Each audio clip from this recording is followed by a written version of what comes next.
नमस्कार दोस्तों, मैं सीमा डेमन मेरे इस YouTube चैनल में आपका बहुत बहुत स्वागत करती हूँ। पिछले कई वीडियो में मैंने आपको मैच मेकिंग पूरा करना सिखाया है। नाड़ी दोष, मंगल दोष, बकुर दोष, अष्टकूट मिलान, इन सभी बातों के बारे में मैंने आपको संपूर्ण जानकारी मेरे वीडियोस के माध्यम से दी है।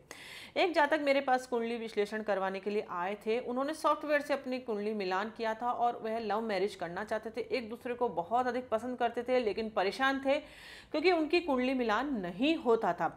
लेकिन फिर उन्होंने जब मेरे से राय ली तो वे इतने खुश हुए। उन्होंने मुझे इतना धन्यवाद दिया कि मैडम, आपसे मिलकर हम बहुत अधिक खुश हुए और आपने हमारा इतना अच्छी तरीके से कुंडली विश्लेषण कराकर हमारे जीवन को बदल दिया।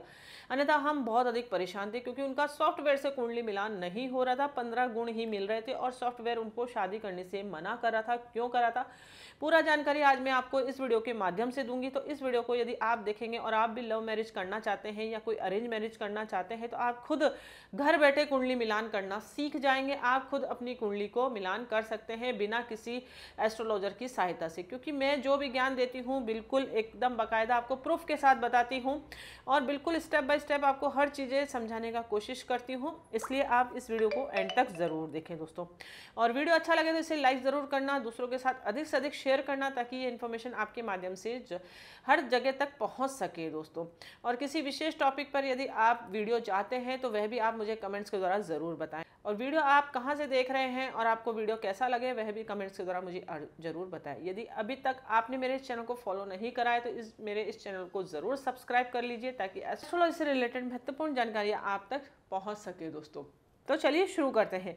सबसे पहले हम इनका सॉफ्टवेयर से कुंडली मिलान किस प्रकार से इनका होता है वह देख लेते हैं। यह आप देख सकते हैं, मैंने इनकी बॉय की और गर्ल की डेट ऑफ बर्थ फीड कर रखी है। ये स्क्रीन रिकॉर्डिंग में आप लोग के साथ शेयर कर रही हूँ, पूरा दिखा रही हूँ। इनका कुंडली मिलान हम करते हैं जब डेट ऑफ बर्थ फीड करते हैं तो इस प्रकार से सॉफ्टवेयर से कुंडली मिलान आ जाता है। हम देख सकते हैं यहाँ पर 15 गुण ही मिल रहे हैं, 15.5 36 में से। बॉय की कुंडली में निम्न मंगल दोष बता रहा है। आप ये चीज़ें याद रखना, ताकि हम मैनुअली कुंडली मिलान करेंगे तब आप इस चीज़ से बखूबी याद रखना कि सॉफ्टवेयर इनको मंगल दोष बता रहा है। लेकिन जब मैनुअली कुंडली मिलान इनका कर देंगे तो पूरे इनका कुंडली मिलान ही बदल जाएगा। और गल की कुंडली में मंगल दोष नहीं है और कम गुण मिलने के कारण यह शादी होना मतलब श्रेष्ठकर नहीं बोल रहा है। सॉफ्टवेयर ने ऐसा डिसीजन दिया। अब कई जातक होते हैं जो लव मैरिज करना चाहते हैं या अरेंज मैरिज करना चाहते हैं। सबसे पहला स्टेप वह यही उठाते हैं कि वह सॉफ्टवेयर से कुंडली मिलान करवाकर और जीवन का अंतिम निर्णय ले लेते हैं। लेकिन ऐसी गलती आप बिल्कुल भी नहीं करें। यदि आप शादी करने जा रहे हैं तो हमेशा मैनुअली कुंडली मिलान आप ज़रूर करवाएं, ताकि आपको जीवन का सार, अपने जीवन का पता लग सके कि आने वाला वैवाहिक जीवन आपका कैसा रहेगा।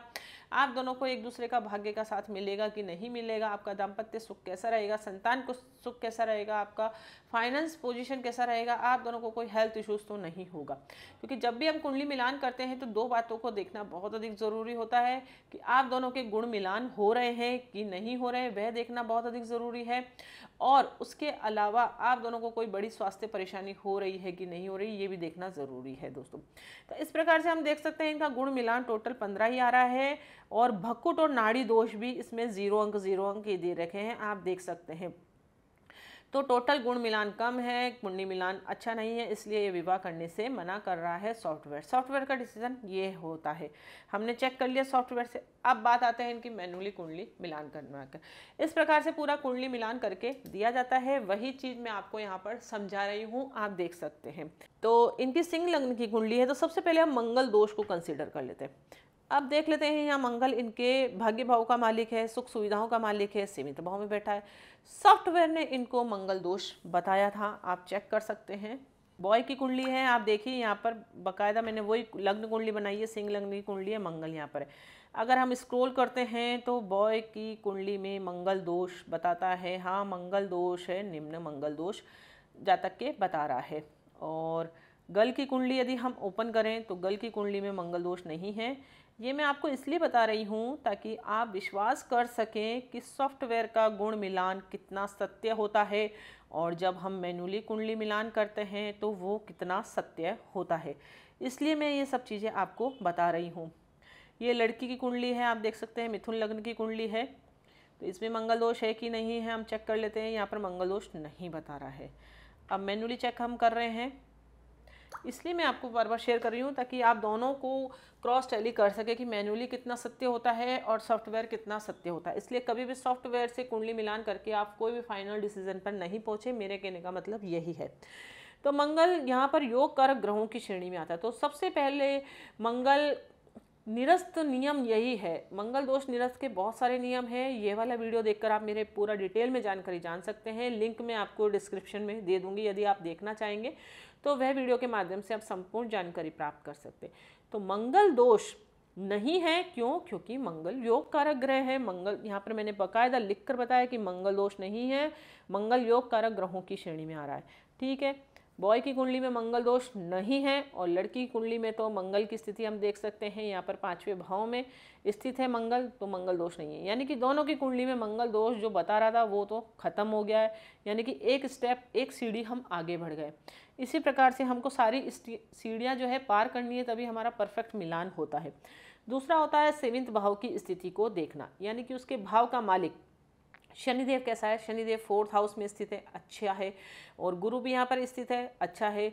मंगल भी यहाँ पर योग कारक ग्रहों की श्रेणी में आकर स्थित है, तो अच्छा है। उसको नेगेटिव हम नहीं बोल सकते, वह जीवन में अच्छा ही रिजल्ट परिणाम देगा। क्यों? क्योंकि भाग्य भाव का स्वामी 7वें भाव में स्थित है, यानी कि शादी के बाद जातक का भाग्य उदय होगा, ये इसका प्रेडिक्शन होता है।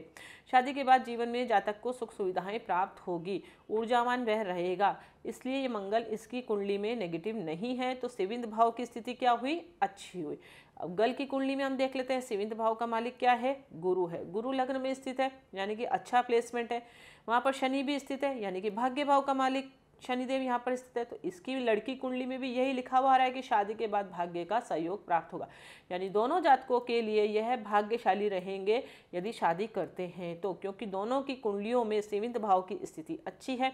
बुध भी यहाँ पर स्थित है, यानी लग्न भाव का स्वामी स्थित है, यानी कि यहाँ पर राशि परिवर्तन राजयोग भी बन रहा है। आप देख सकते हैं गुरु जो है बुध की राशि में स्थित है और बुध जो है गुरु की राशि में स्थित है। राशि परिवर्तन राजयोग भी कुंडली में बन रहा है, यानी कि शादी होने के बाद जीवन में भाग्य उदय होगा। तो ये 100% इनका कुंडली मिलान यहाँ पर हो रहा है। आप देख सकते हैं 7वें भाव का स्वामी भी अच्छा है। तीसरा स्टेप आता है दोनों की चंद्र राशि का मित्र होना जरूरी। चंद्र राशि क्या होती है? हमारा मन, यानी कि जब बॉय और गर्ल यानी कि दो जातक जब आपस में शादी करते हैं तो उनका मन का मिलना बहुत अधिक ज़रूरी है, क्योंकि दोनों के विचार मिलेंगे तभी वह आगे जातक अपना दाम्पत्य जीवन अच्छा सुख में गुजार पाएंगे, उनका वैवाहिक जीवन अच्छा होगा और उनका पारिवारिक जीवन भी अच्छा होगा। सपोज करिए दोनों की चंद्र राशि नहीं मिलती, यानी कि दोनों के मन ही आपस में नहीं मिलते। मन से ही हमारी सब कुछ खुशियाँ निर्भर करती है, भले ही कितना धन हो जाए हमारे पास, कितनी सुख सुविधाएं, लेकिन दोनों एक दूसरे के मन के विपरीत है, यानी कि दोनों के विचार विपरीत है, तो कभी एक दूसरे को पसंद नहीं करेंगे तो वह कभी भी उनका सुखी वैवाहिक जीवन नहीं होगा। इसलिए मनों का मिलना बहुत अधिक ज़रूरी है, इसलिए चंद्र राशि का मिलना बहुत अधिक ज़रूरी है हमारे सुखी वैवाहिक जीवन के लिए। तो दोनों की चंद्र राशि हम देख लेते हैं। चंद्रमा जिस राशि में स्थित होता है वह हमारी चंद्र राशि होती है, ये तो आप जानते ही हैं। तो चंद्रमा यहाँ पर कहाँ पर स्थित है? कन्या राशि में स्थित है। तो बॉय की क्या हुई? कन्या राशि। यहाँ पर बकायदा पूरा लिखकर बताया गया है, आप चेक कर सकते हैं, ये बॉय की कन्या राशि है। जो कुंडली मिलान में आपको करके देती हूँ तो बहुत सिंपल तरीके से भी देती हूँ ताकि आपको हर चीज़ समझ में भी आए और मैसेज से भी आपको पूरी जानकारी दी जाती है। इसी प्रकार से हम गल की चंद्र राशि देख लेते हैं। चंद्रमा कहाँ पर स्थित है? 11 नंबर। 11 नंबर यानी कि कुंभ राशि हुई। तो कुंभ राशि का राशि स्वामी होता है शनिदेव और कन्या राशि का राशि स्वामी क्या होता है? बुधदेव। तो बुधदेव और शनिदेव में आपस में मित्रता है, यानी कि दोनों की चंद्र राशि आपस में मित्र है। यहाँ पर मित्र लिख दिया, ठीक है। आप दोनों के कारक ग्रह देख लेते हैं। कारक ग्रह का मतलब बॉय की कुंडली में शुक्र की स्थिति बहुत अधिक अच्छी होनी चाहिए, यानी कि शुक्र उसकी पत्नी का कारक है, यानी कि होने वाली वाइफ अच्छी होनी चाहिए। इसी प्रकार से गल की कुंडली में गुरु क्या है? पति का कारक है। तो होने वाला पति के बारे में हम जान सकते हैं। तो अगर गुरु की स्थिति अच्छी होगी तो होने वाला पति भी उसका अच्छा होगा। इस प्रकार से हम प्रेडिक्शन किया जाता है। तो शुक्र की स्थिति क्या है? शुक्र स्वयं राशि में स्थित है और करियर भाव का स्वामी है, तीसरे भाव का स्वामी है, स्वयं राशि है, तो अच्छी पोजीशन पर है। ऐसा कोई दिक्कत नहीं कि भाई नेगेटिव है। नेगेटिव का मतलब ये होता है कि भाई वह अस्त नहीं होना चाहिए, नीच नहीं होना चाहिए, पाप ग्रहों की श्रेणी में वह नहीं आना चाहिए और पाप पीड़ित नहीं होना चाहिए। नवमांश में भी अच्छी स्थिति होनी चाहिए। अच्छी का मतलब ये होता है। इस तरीके से प्रेडिक्शन और विश्लेषण किया जाता है। तो शुक्र स्वयं राशि में स्थित है, यानी कि कारक ग्रह शुक्र भी इनका अच्छी अवस्था में है, ठीक है। अब गल की कुंडली में गुरु की स्थिति हम देख रहे हैं। गुरु तो ऑलमोस्ट अच्छा ही है, लग्न भाव में स्थित है और 7वें भाव का मालिक ही है वे, और करियर भाव का मालिक भी है तो अच्छी पोजीशन पे है तो अच्छी अवस्था है, यानी कि कारक ग्रह भी अच्छा है, यानी कि हमको सब चीज़ें मिल रही है। मंगल दोष नहीं है, चंद्र राशि का मिलान हो रहा है और 7th हाउस भी अच्छा है, कारक ग्रह भी अच्छा है। ये हमारी 4 चीज़ें कंप्लीट हो गई, 4 सीढ़ियाँ हमने चढ़ ली है, यानी कि 1 2 3 4 स्टेप्स हमने क्लियर कर लिए। अब लास्ट स्टेप होता है 5 स्टेप, यानी कि गुण मिलान, यानी कि जातक का कितना गुण मिलान हो रहा है वह भी हम चेक कर लेते हैं। पूरा मैं आपको लिख कर करके बताती हूँ, तो आप देख सकते हैं यहाँ पर जातक का गुण मिलान कितना होता है, यानी कि अष्टकूट मिलान क्या होता है। डिटेल में इस टॉपिक के ऊपर ही मैंने पूरा वीडियो बना रखा है। उस वीडियो को काफ़ी पसंद किया गया है, उस पर बहुत अच्छे पॉजिटिव कमेंट्स भी आए कि मैडम ने आपने बहुत अधिक अच्छे तरीके से समझा है।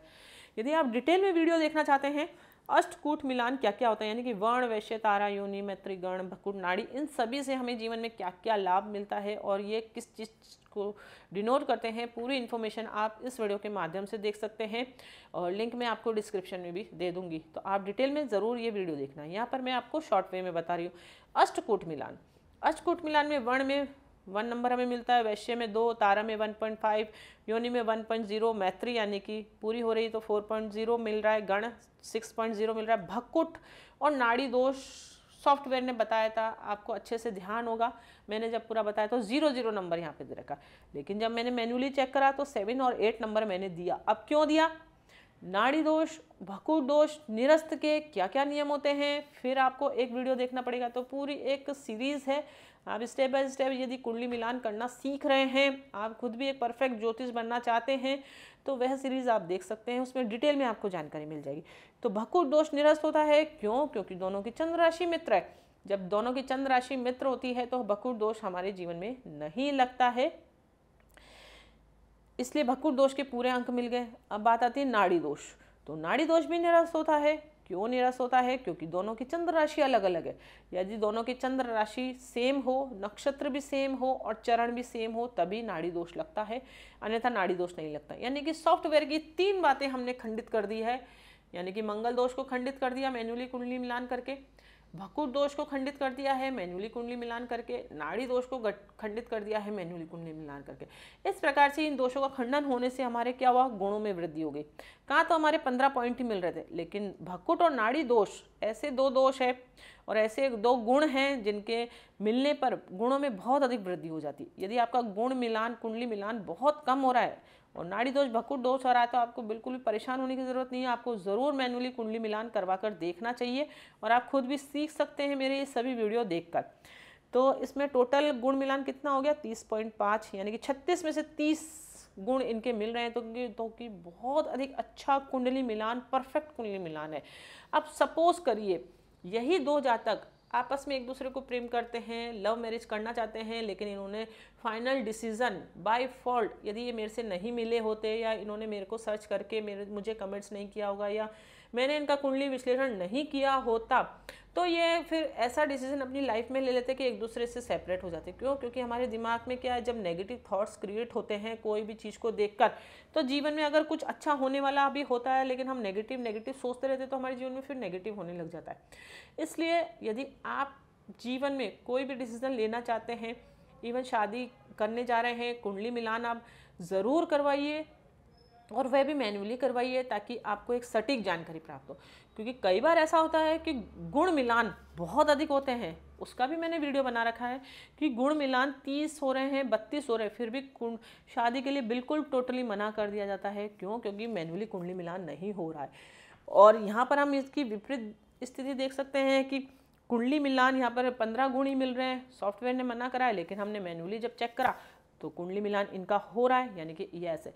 तो कुछ भी स्थिति बन सकती है, यस भी हो सकता है, नो भी हो सकता है और 50-50% वाली स्थिति भी बनती है। कई बार ऐसे उपाय भी बता दिए जाते हैं जिनसे आप भाई उपाय करके भी आप शादी कर सकते हैं। तो टोटली डिपेंड करता है आप दोनों की कुंडली की स्थिति क्या है। अब ये स्टडी तो हमने बेसिक करी, इसके बाद जब जैसे कुंडली मिलान हो जाता है तो उसके बाद डीप स्टडी भी किया जाता है। डीप स्टडी का मतलब ये होता है दोनों की लग्न की स्थिति को देखा जाता है, यानी कि कोई बड़ी प्रॉब्लम, स्वास्थ्य से परेशानी तो नहीं है। क्योंकि जब दोनों जातक जीवन साथी बनेंगे तो भाई जीवन साथी का मतलब यही है कि आगे तक ये अपना सुखी वैवाहिक जीवन व्यतीत करें। फिर देखा जाता है संतान पक्ष से तो कोई परेशानी नहीं है। बेसिक कुंडली मिलान होने के बाद यह डीप स्टडी भी की जाती है कि संतान सुख से तो कोई परेशानी नहीं है। उसके बाद इनके फाइनेंस पोजीशन से तो कोई दिक्कत नहीं होगा, इनके करियर से संबंधित कोई परेशानी तो इनको नहीं होगी, और एक दूसरे के भाग्य का साथ इनको मिलेगा कि नहीं मिलेगा। नवांश कुंडली का विश्लेषण भी किया जाता है, प्लस दशाओं को भी देखा जाता है। कई बार ऐसी स्थिति होती है कि कुंडली हमारा परफेक्ट मिल रहा है, लेकिन दशाएं ऐसी नेगेटिव चलती है जिससे जातक को परेशानी होती है। फिर उनके छोटे छोटे उपाय भी बताए जाते हैं। इसलिए आपको बिल्कुल भी परेशान होने की ज़रूरत नहीं है। यदि आप अपने जीवन में कोई डिसीजन नहीं ले पा रहे हैं तो आपको ज़रूर मैन्युअली कुंडली मिलान करवाना चाहिए। अन्य इसके अलावा यदि आप खुद भी चाहते हैं करना, सीखना चाहते हैं, तो मेरे ये सभी वीडियो आप ज़रूर देखिए, आप खुद कुंडली मिलान करना सीख जाएंगे। आई होप आपको ये जानकारी बहुत अधिक पसंद आई होगी। यदि वीडियो अच्छा लगे तो इसको आप ज़रूर आगे से आगे तक फॉरवर्ड ज़रूर करिएगा। तो हम मिलते हैं नेक्स्ट वीडियो में इंटरेस्टिंग टॉपिक के साथ। तब तक के लिए थैंक यू एंड